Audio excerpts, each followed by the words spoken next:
Traverser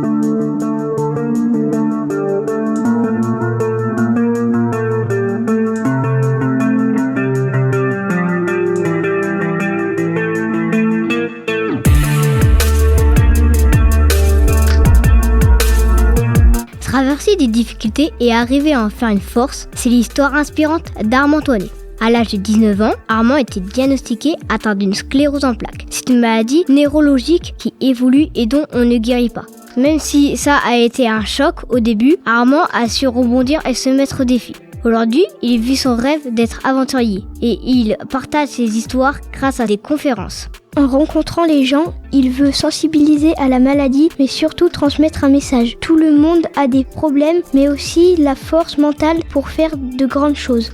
Grâce à ses aventures, Armand a déjà pu reverser plus de 85 000 € à la recherche médicale. Pour nous permettre d'en savoir plus, il a accepté de répondre à nos questions. Bonjour Armand. Bonjour. Les médecins ont mis du temps à trouver que vous aviez une sclérose en plaques. Quels ont été vos premiers symptômes ? À l'époque, c'est vrai que ça a pris du temps, c'était très compliqué. Je me rendais bien compte qu'il y avait des difficultés dans mon évolution. Maintenant, je suis pas d'un tempérament inquiet. Les médecins m'ont dit que c'était rien, donc moi je me suis pas inquiété. Ça a duré pendant 4 ans et demi. Et au bout de ces 4 ans et demi, tout s'est vraiment accéléré. Et on me disait toujours que c'était rien, que c'était moi le problème. J'ai commencé à le croire. Malheureusement, c'était ma seule solution. Essayer d'imaginer que c'était dans ma tête et que c'était pas un problème réel. Finalement, mon diagnostic, il y a eu à la fois le soulagement de savoir que le problème, il venait pas de moi, mais il y a également eu ce changement brutal. Je savais que ma vie n'allait plus pouvoir être la même qu'avant, mais aussi la même qu'espérée pour mon avenir. Pour le moment, on ne peut pas guérir de la sclérose en plaques. Est-ce que vous pouvez nous expliquer cette maladie ? Oui, c'est une maladie avec un nom assez barbare pour dire quelque chose de simple.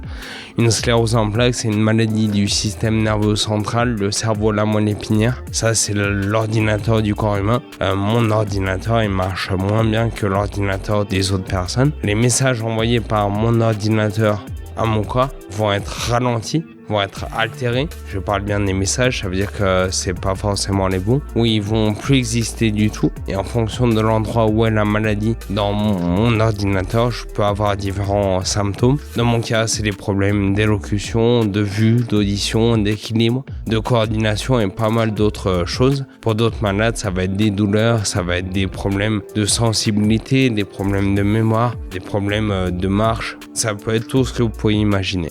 La maladie, elle touche 3 femmes pour un homme. La maladie, en moyenne, elle arrive autour de 30 ans. On peut pas guérir de la maladie, on peut ralentir l'évolution. Moi, je pouvais pas attendre d'être guéri pour commencer à vivre. Donc, il a fallu que je trouve mes solutions, que je m'adapte à elles. Et on se rend compte aujourd'hui que la recherche a beaucoup avancé et que finalement, les nouveaux patients aujourd'hui, on peut leur garantir, s'ils sont traités dès le début, que pendant 30 ans, ils n'auront pas de handicap majeur. Avec la sclérose en plaques, on peut avoir des difficultés à marcher, bouger les bras ou même parler. Comment ça se passe pour vous ? Que ressentez-vous physiquement ? Est-ce que la maladie évolue ? Dans tous les cas, la maladie évolue, mais avant, on parlait de maladie neurodégénérative. Donc, dégénérative, ça veut dire que ça va toujours dans le même sens, vers le bas. Ça se dégrade tout le temps. Aujourd'hui, on parle de maladie neuroévolutive. Ça veut dire que ça peut aller vers le haut et vers le bas. Ce qu'on disait pas avant, c'est qu'on avait un rôle à jouer, nous, les patients. Depuis quelques années, c'est prouvé que l'activité physique a un rôle à jouer dans l'évolution du handicap. Ça veut dire qu'on a redonné le pouvoir au malade en disant « ton action, elle peut jouer un rôle ». Avant, on subissait la maladie et maintenant, on devient acteur. Faire de l'activité physique, ça va pas tout régler, mais en tout cas, on a quelque chose à faire pour essayer d'aller mieux.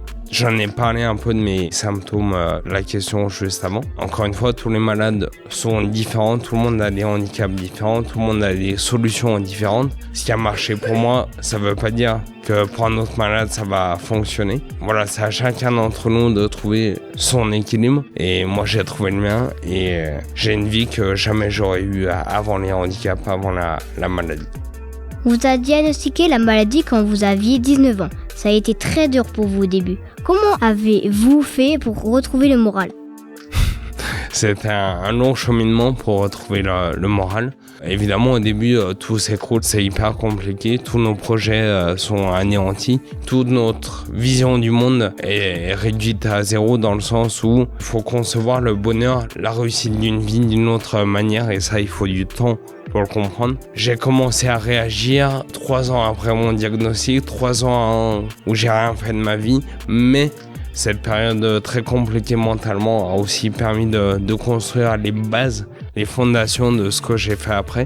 Donc je veux pas du tout le gommer, c'est important de savoir d'où on vient, de savoir par quoi on est passé pour se rendre compte du chemin parcouru. Je dirais que cette maladie compliquée, comme plein d'autres maladies d'ailleurs, ça a été l'opportunité de ma vie, l'occasion pour moi de faire une chose que jamais j'avais osé faire avant, c'est-à-dire réaliser mon rêve de gosse, devenir aventurier. Et je pense que sans la maladie, sans les handicaps, jamais j'aurais osé le réaliser, le faire. Aujourd'hui, je suis aventurier, je fais des choses que j'aurais pas fait avant la maladie, mais que personne dans le monde ne fait non plus. Donc c'est vraiment la chance de ma vie, et pas une chance au quotidien, mais une chance dans ce que ça m'a permis de comprendre de moi, des autres, des rapports humains, de ce que pourrait être la société si tout le monde avancerait ensemble. Avancer ensemble, ça veut pas dire vivre comme tout le monde ou être d'accord avec tout le monde, ça veut juste dire accepter les choix de vie de l'autre tant que ça n'impacte pas nos choix de vie à nous. En 2015, vous avez fait vos premières aventures en kayak. Qu'est-ce qui vous a donné envie de vous lancer des défis ? J'ai arrêté le sport pendant 3 ans après mon diagnostic, 3 ans à déprimer. Je me suis rendu compte à un moment donné que le meilleur moyen pour retrouver une vie qui valait la peine d'être vécue, c'était le sport, mais je voulais pas avoir à me comparer au mois d'avant et aux autres. Pour ne pas avoir à me comparer au mois d'avant, il fallait que je me mette à des sports nouveaux. De cette manière, c'était impossible de me comparer à mon niveau que j'avais avant. Et le moyen de ne pas me comparer aux autres, c'était de mettre de côté la compétition. En me lançant dans l'aventure, finalement, j'avais jamais fait ça. Je me comparais à personne. Mon seul adversaire, c'était moi. À l'époque, il n'y a que mes bras qui fonctionnaient à peu près correctement. Et je me suis dit naïvement que le kayak, c'était que avec les bras. En me disant ça naïvement, sans le savoir que le kayak, c'était l'ensemble du corps humain qui est travaillé. Je me suis rééduqué et en me rééduquant, j'ai pu me mettre à plein d'autres sports, à la marche, au vélo. Et puis aujourd'hui, il y a tellement de choses, de la course à pied, de la nage, du pédalo, de la draisienne, plein de choses vraiment différentes. Donc avant, je m'épanouissais avec le sport que je faisais. Aujourd'hui, je m'épanouis avec le sport que je fais. La seule différence, c'est qu'avant, j'avais un nombre de sports restreint et que maintenant, finalement, chaque fois que j'ai envie de faire un sport, je trouve des solutions pour l'adapter à mes difficultés. En 2019, vous avez même été rami jusqu'au pôle Nord. Que vous a apporté cette aventure en groupe ? Vous pouvez nous raconter comment c'était ? En 2015, c'était ma première aventure. Au début, je le faisais uniquement pour moi, pour retrouver une vie épanouie. Je me suis rendu compte que ça me plaisait vraiment, donc j'ai essayé de continuer.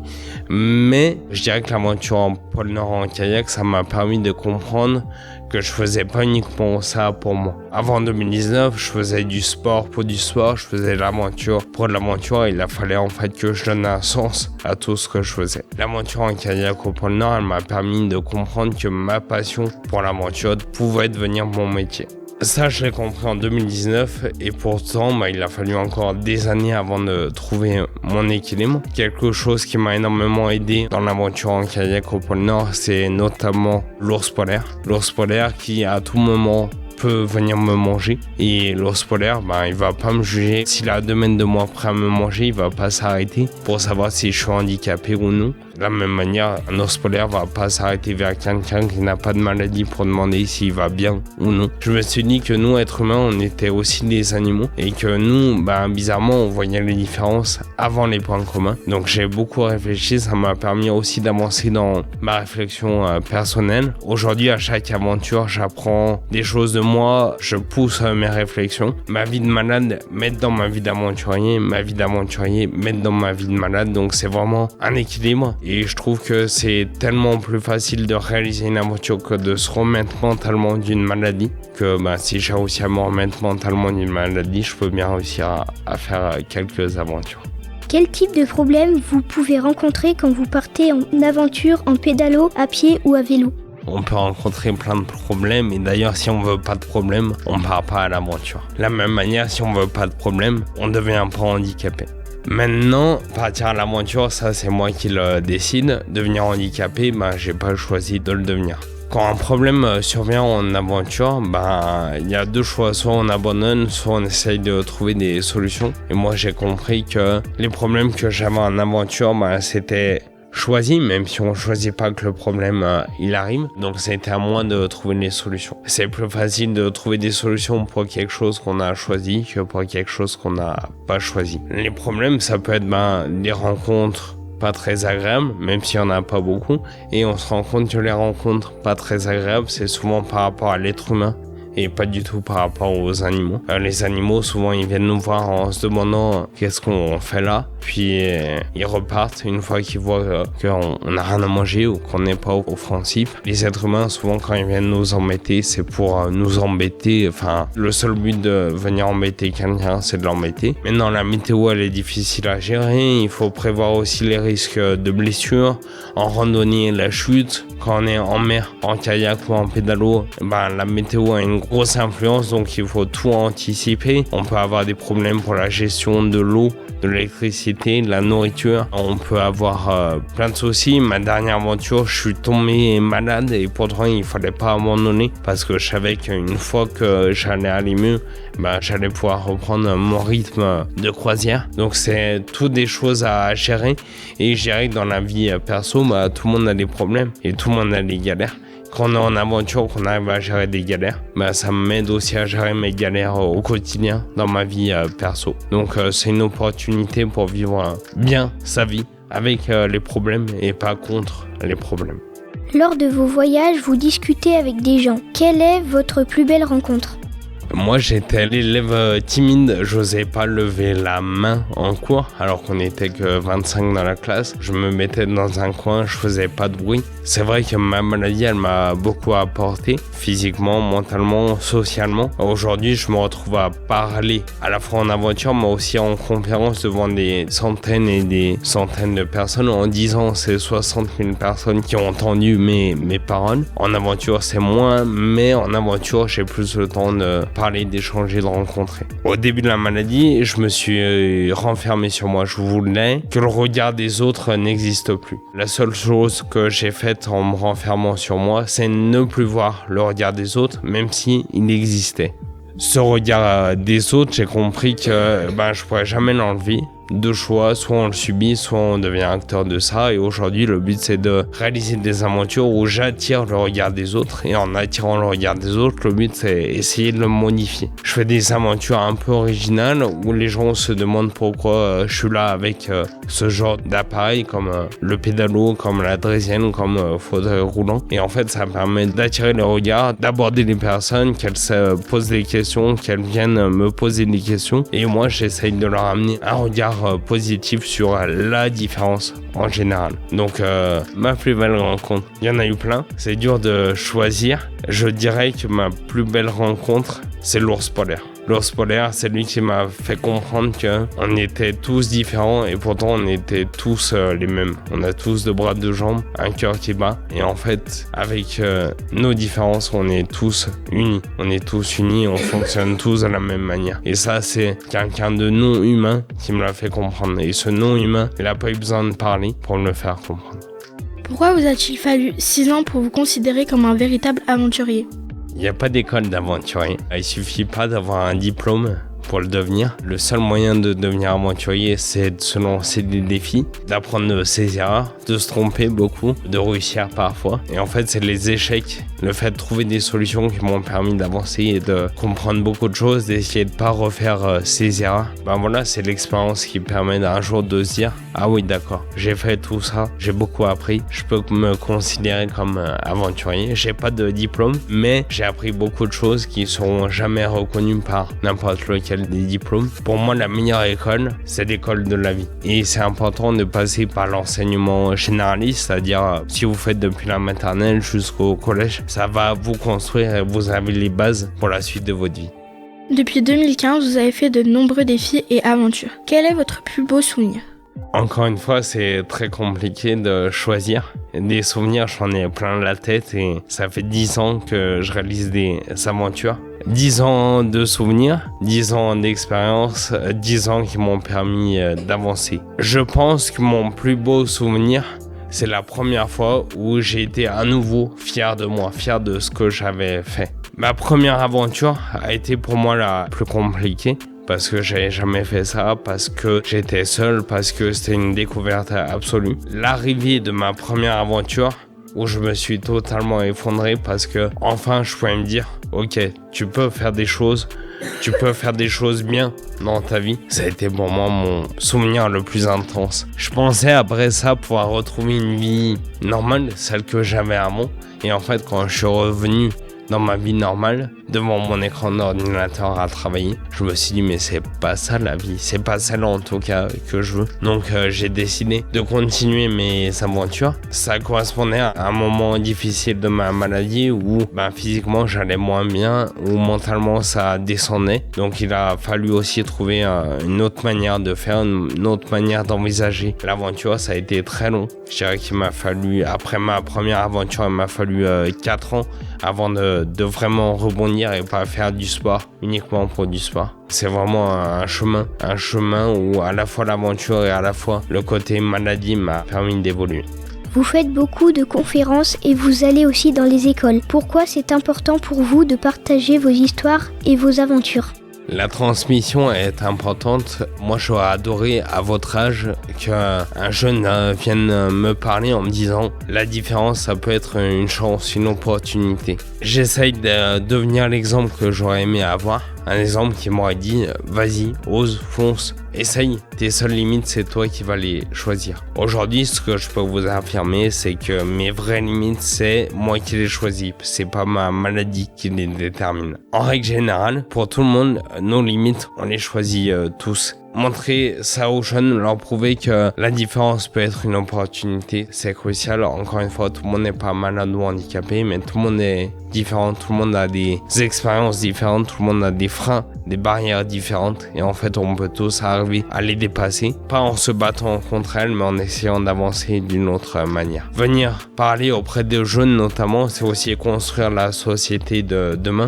Vous êtes les adultes de demain, c'est vous qui allez construire la société. Ça veut dire que si vous êtes sensibilisé aujourd'hui à la différence, demain vous serez les adultes ouverts qui composeront la société. Ouvert, ça veut pas dire accepter n'importe quelle bêtise. Ouvert, ça veut dire comprendre que chacun a des difficultés, chacun ne peut pas avancer de la même manière, chacun peut être épanoui par lui-même ou en tout cas avec le chemin qu'il s'est construit. Pour trouver son équilibre, son chemin, il suffit pas de tout attendre des autres pour construire son équilibre. Il faut aussi s'engager, prendre le taureau par les cornes et comprendre que la première personne qui doit agir pour sa vie, c'est nous-mêmes.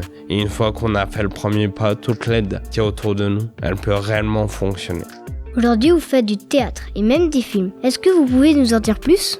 Souvent, on pense que le dépassement de soi, c'est faire un truc fou sportif à l'autre bout du monde. Pour moi, le dépassement de soi, il est à côté de chez nous. Pour moi, l'aventure, c'est faire quelque chose qu'on n'a pas l'habitude de faire. Il y a 9 ans, quand j'ai arrêté de parler pour la première fois, je me suis mis au théâtre. C'est beaucoup plus dur pour moi de jouer au théâtre que de faire du sport. Je me dépasse plus sur une scène de théâtre qu'en aventure. J'avais toujours prévu dans ma vie de faire du sport, j'avais jamais prévu de faire du théâtre et pourtant les deux ont contribué à mon équilibre. Alors actuellement je fais plus de théâtre même si j'ai des liens encore avec ma prof de théâtre, avec mes amis de la troupe de théâtre, mais j'ai plus beaucoup de temps pour en faire.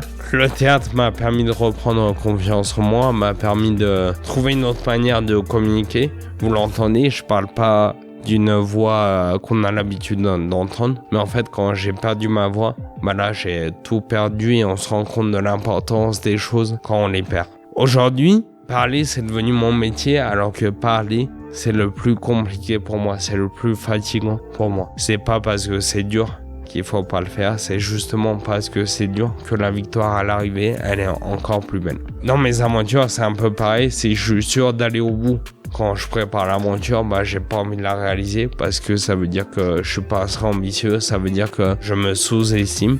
Donc moi le but c'est d'avoir des aventures où je suis pas sûr d'aller au bout, où l'aventure est ambitieuse, où je vais pouvoir me dépasser. Alors pour les films, je peux faire mes aventures, je peux communiquer avec mes aventures, mais pour toucher beaucoup de monde, il faut un outil ludique pour attirer les gens. Les réseaux sociaux, j'ai construit une communauté, mais ça reste limité. Et le meilleur moyen de toucher beaucoup de personnes, c'est de proposer mes diffusions, mes films. Ça marche bien parce que finalement, on parle assez peu de mon handicap, on parle des difficultés de plein de gens. Mon message, finalement, il est universel. Il touche pas uniquement les personnes malades ou handicapées, il touche tout le monde. Et ce que les gens en retirent, c'est que ils ont un chemin pour eux et il faut qu'ils s'engagent pour essayer d'avancer dans leur vie. Et ça, c'est enrichissant. Et sans ma maladie, finalement, j'aurais pas été amené à échanger avec autant de personnes. Qu'avez-vous fait comme film ? C'est pas moi qui les ai faits, dans le sens où c'est pas moi qui ai tourné les images ni monté le film. Aujourd'hui, j'ai 4 films. J'ai le film L'aventure en kayak au pôle Nord qui s'appelle Ensemble au bout du monde. J'ai le film du Tour de Corse en pédalo que j'ai réalisé avec Julien. Le film s'appelle Les apparences sont trompeuses. J'ai même mon 3e film qui est sur mon aventure en Draisienne, entre un petit village à côté de Lyon et le Stade de France, donc 800 km de Draisienne. Le film s'appelle Je n'avance pas comme tout le monde. L'idée c'était de parler des rêves d'enfants. Et mon 4e film qui est sur mon aventure à pied entre Londres et Paris en poussant un fauteuil roulant à l'occasion des Jeux de Paris 2024 qui s'appelle Invisible en 2 mots. Le but était de parler du handicap et de montrer que le handicap c'est pas que le fauteuil roulant. Quand on sait que moins de 5% des personnes handicapées sont en fauteuil roulant, on se demande pourquoi le logo du handicap c'est un fauteuil roulant. Donc à chaque aventure, le but c'est de porter un message. Grâce à toutes vos actions, vous avez réussi à reverser plus de 85 000 € à la recherche médicale. Que ressentez-vous quand vous voyez ce chiffre ? Au début de la maladie, j'étais en colère que la recherche n'aille pas assez vite. Et j'ai compris que la colère, elle n'allait pas faire avancer les choses. J'ai compris que le meilleur moyen d'aider la recherche, c'était aussi de m'investir. Avant, j'attendais tous les autres. Aujourd'hui, j'ai choisi de m'investir, c'est-à-dire que je fais partie également de la solution. 86 000 €, je crois. C'est pas beaucoup pour les chercheurs. Pour moi, c'est énorme. C'est énorme parce que je suis redevenu acteur de ma vie en faisant des aventures et je suis redevenu acteur de ma santé, mais également de celle des autres. Le meilleur moyen pour toucher un maximum de malades, finalement, c'est d'aider la recherche parce que la recherche, elle va aider tout le monde, n'importe qui. Et quand on sait que la recherche médicale dans une maladie va aider la recherche médicale dans d'autres maladies, on se rend compte que finalement on n'aide pas que les malades de sclérose en plaques, on peut aider tous les malades et indirectement la recherche dans la sclérose en plaques peut également aider la connaissance du fonctionnement du corps humain. Donc finalement tout le monde a besoin d'en savoir plus sur comment fonctionne le corps humain. Donc c'est parfait parce que ça peut servir à tout le monde. À mes 20 ans, j'ai appris que j'avais le droit à une allocation handicap, adulte handicapé. Ça veut dire que sans rien faire, j'avais des sous à la fin du mois. Alors au début, on se dit chouette, j'ai pas besoin de travailler pour avoir des sous.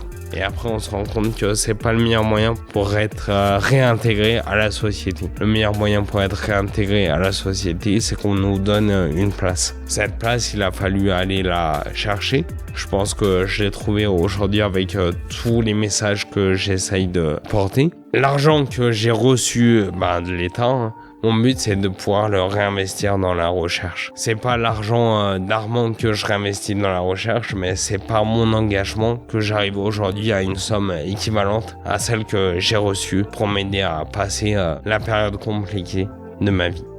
Pour finir, quels sont vos prochains projets d'aventure ? On parlait tout à l'heure de transmission, pour moi c'est important. Et pour la première fois dans mes 10 ans d'aventure, je vais pouvoir joindre les actes à la parole. Ça fait 7-8 ans que j'interviens dans un collège à côté de chez moi. Pour la première fois, je vais réaliser une aventure avec 20 collégiens. On va partir monter la plus haute montagne d'Espagne. C'est le Teide aux Canaries. Le Teide, il a 3718 mètres. Donc c'est une grosse randonnée. On a nommé ce défi Gravir pour grandir. Ce qui m'intéresse, c'est pas faire du sport. Ce qui m'intéresse, c'est grandir. Donc, c'est tout ce qui est autour de l'aventure.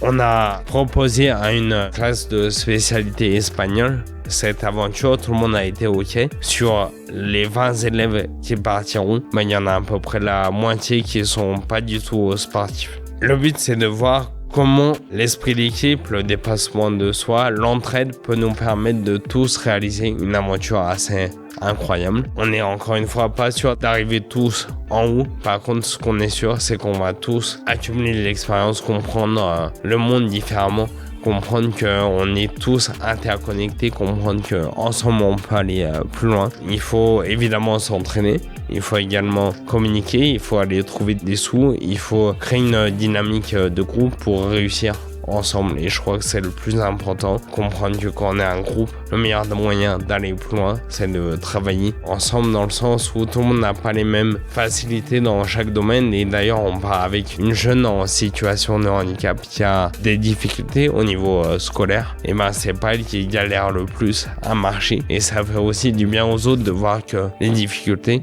c'est pas tout le monde qui les a dans les mêmes domaines. Donc le but, c'est d'aider vraiment tout le monde à concevoir la société autrement. Merci beaucoup à Armand Tonet, aventurier et conférencier, d'avoir accepté de répondre à nos questions. Cette émission a été réalisée par les élèves du 6e du collège Condorcet de la Chapelle de Guinchy, un atelier scolaire avec Radio Aléo. Vous pouvez retrouver toutes les émissions de notre classe sur le site internet radioaléo.fr. Merci à vous.